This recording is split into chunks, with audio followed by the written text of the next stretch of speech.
Hi friends, welcome back to our channel. ఇక్కడ ఈరోజు recipe వచ్చి పాలకూర బంగాళదుంప కర్రీ అయితే ప్రిపేర్ చేస్తున్నానండి. చాలా సింపుల్గా టేస్టీగా. మీరు ఎవరైనా పాలకూర బంగాళదుంప కర్రీ ఎప్పుడైనా ట్రై చేశారా అనేది నాకైతే వీడియో లాస్ట్లో కామెంట్ అయితే చేయండి. వీడియో అయితే ఎక్కడ స్కిప్ చేయకుండా లాస్ట్ వరకు చూడండి ఫ్రెండ్స్. నేనైతే ఎలా చేశాను అనేది మీకు తెలుస్తుంది. ఇక్కడ వచ్చి నేను పాలకూర అయితే ఒక కట్ట తీసుకున్నాను. ఒక 4 బంగాళదుంపలు అయితే తీసుకొని దానిపైన చెక్క అయితే తీసేసుకొని ఇలా మీడియం సైజులో అయితే కట్ చేసుకొని దీంట్లోనూ ఒక 2 గ్లాసులు వాటర్ వేసుకొని మనం గ్యాస్ మీద అయితే ఉడికించుకోవాలండి కొద్దిసేపు. లేదు అనుకుంటే మీరు ఒక 2 విజిల్స్ కుక్కర్లో కూడా వేయించేసుకోవచ్చు. నేనైతే పొయ్యి మీద అయితే గ్యాస్ మీద అయితే ఉడికించుకున్నాను. చూసారండి, ఈ రకంగా ఉడికితే బంగాళదుంపలు మనకి సరిపోతాయి. ఈ కర్రీ కోసం అయితే నేను ఇక్కడ బంగాళదుంపలు ఉడికించేసుకొని దానిలో ఉన్న వాటర్ అనేది తీసేసుకొని ఆ బంగాళదుంప ముక్కలను అయితే పక్కన పెట్టేసుకున్నాను. ఈ కర్రీ కోసం వచ్చి నేను వెల్లుల్లిపాయి, జీలకర్ర, అల్లం మిక్సీ పట్టేశానండి. తర్వాత అయితే ఇక్కడ ఈ కర్రీ కోసం వచ్చి నేను ఒక 2 టమాటాలు అయితే తీసుకున్నానండి. తర్వాత ఒక 2 పచ్చిమిర్చి, ఒక పెద్ద ఆనియన్ అయితే తీసుకున్నాను. ఉల్లిపాయలు అనేది కొంచెం తక్కువ వేసుకోవాలి. ఒక ఉల్లిపాయ అయితే తీసుకున్నానండి. ఇక్కడైతే కర్రీ ప్రిపరేషన్ అయితే చూద్దామండి. మనం ముందుగా అయితే ఒక బాండీ పెట్టి దాంట్లోనూ కర్రీకి సరిపడా ఆయిల్ అనేది వేసుకోవాలి. ఆయిల్ వేడైన తర్వాత మనం దీంట్లో కట్ చేసుకున్న ఉల్లిపాయ ముక్కలు, పచ్చిమిరపకాయ ముక్కలు అయితే ముందుగా వేసుకోవాలి. ఇవి కొంచెం గోల్డ్ కలర్లో వచ్చేంత వరకు కూడా ఫ్రై చేసుకోవాలండి. మనం మూత పెట్టేసుకుందాము. ఇక్కడ ఉల్లిపాయలు తొందరగా మగ్గటం కోసం నేనైతే కర్రీకి సరిపడా ఉప్పు, 1 స్పూన్ పసుపు అయితే తీసుకున్నానండి. ఏంటంటే మనకి ఉల్లిపాయలు త్వరగా ఫ్రై అవటం కోసం అయితే మనం ఇక్కడ ఉప్పును, పసుపు అయితే ముందుగానే వేసేసుకున్నానండి. వేసేసుకున్న తర్వాత ఒక్కసారి అయితే మనం గరిటెతో అయితే కలుపుకొని మనం చక్కగా మూత పెట్టేసుకుందామండి. మూత పెట్టేసుకుంటే మనకు ఆనియన్స్ అనేది చాలా తొందరగా మగ్గిపోతాయి. ఇక్కడ చూస్తున్నారు కదండి, మనకి ఆనియన్స్ అనేది చక్కగా ఫ్రై అయింది. ఇక్కడ మనకి ఆనియన్స్ అనేది ఫ్రై అయిపోయినాయండి. ఇప్పుడు మనం దీంట్లోనూ పాలకూర అనేది యాడ్ చేసుకోవాలి. ఈ పాలకూరను అనేది మనం నీట్గా ఒక 3-4 టైమ్స్ అయితే నీట్గా క్లీన్ చేసేసుకుంటే మనకి ఆకంతా కూడా పక్కకు తీసేసుకొని వాటర్ అనేది తీసేసుకుంటే మనకి త్వరగా మగ్గిపోతుందండి. ఆకుకూర కాబట్టి మనకి పాలకూర అనేది చాలా తొందరగా మగ్గిపోతుంది. చాలామంది పిల్లలు ఆకుకూరలు తిన్నారు కదండి, అలాంటి వాళ్ళు అయితే చక్కగా ఇలాగా ఒక 2 బంగాళదుంపలు వేసి ఇలా పాలకూర వేసి కర్రీ కింద చేస్తే చపాతీలోకి కానీ రైస్లోకి దేనికైనా కూడా చాలా బాగుంటుందండి. ఇక్కడ మనకి ఆకుకూర అనేది చాలా తొందరగా మగ్గిపోతుంది కాబట్టి మనం ఆకుకూర వేసుకున్న తర్వాత ఒక్కసారి కలుపుకొని మూత పెట్టేసుకుంటే మనకి ఇక్కడ పాలకూర అనేది చక్కగా మగ్గిపోతుంది.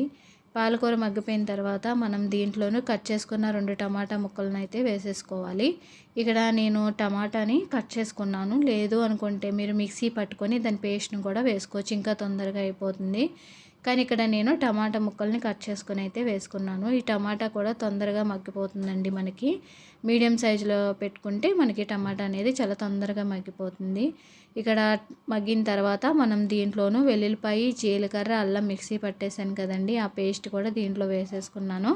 ఇది కొంచెం పచ్చివాసన పోయేదాకా మనం ఫ్రై చేసుకొని, అంటే మనం వేసుకున్న మసాలా అంతా కూడా ఇక్కడ ఈ మిశ్రమానికి కలిసేంత వరకు, పచ్చివాసన పోయేంత వరకు కూడా కలుపుకోవాలండి. ఇక్కడ ఆయిల్ అనేది మనకి కర్రీ నుంచి సపరేట్ అవుతుంది. అప్పుడు మనకి చక్కగా ఫ్రై అయినట్టేనండి. ఇప్పుడు దీంట్లో మనం ఆల్రెడీ తొక్క తీసుకొని ఉడికించుకున్నాం కదండి బంగాళదుంప ముక్కల్ని, వాటిని కూడా వేసేసుకోవాలి.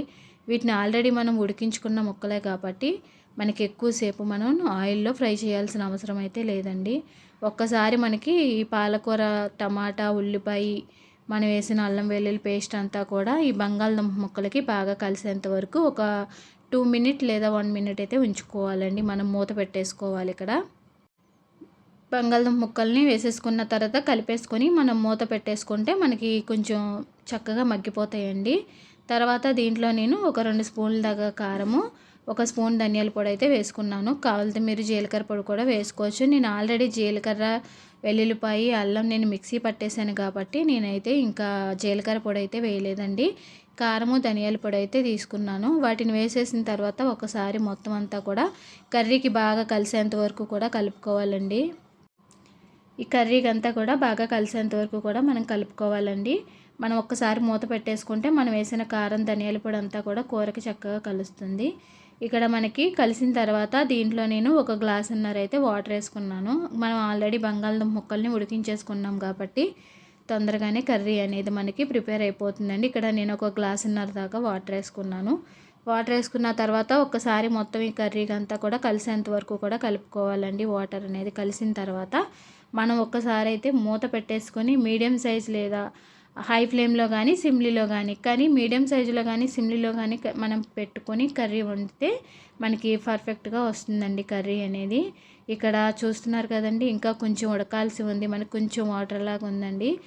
అంటే ఇక్కడ కర్రీ అనేది మనం బాగా ఎగరబెట్టేసుకుంటే మనకి చపాతీలోకి రైస్లోకి చాలా బాగుంటుందండి కర్రీ అనేది.